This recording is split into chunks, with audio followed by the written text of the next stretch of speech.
ಯಾಕಪ್ಪ ಬೇಜಾರಲ್ಲಿದ್ದಿ? ಇವತ್ತೆಲ್ಲ ನಾಳೆ ನಿಮ್ಮಪ್ಪ ಹೋಗ್ಬಿಡ್ತಾರೆ ಅಂತ ಡಾಕ್ಟ್ರೇ ನಾನು ಹೇಳಿದ್ರ?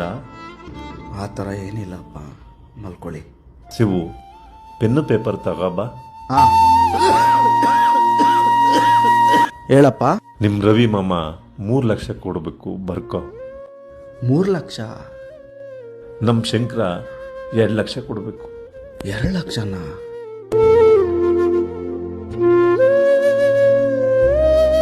ಅಪ್ಪ, ಎಲ್ಲ ಸೇರಿ 9 ಲಕ್ಷ ಬರ್ಬೇಕು ನಮಗೆ.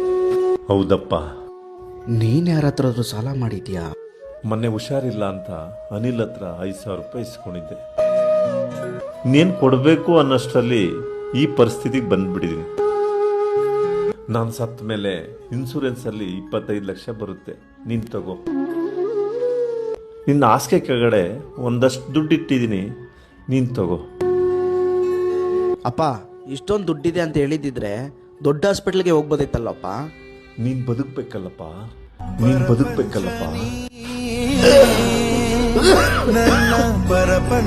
ತಂದೆ ಆದನು ಯಾವಾಗಲೂ ಮಕ್ಕಳಿಗೋಸ್ಕರ ತನ್ನ ಜೀವನೇ ಮುಡುಪಾಗಿಟ್ಟಿರ್ತಾನೆ.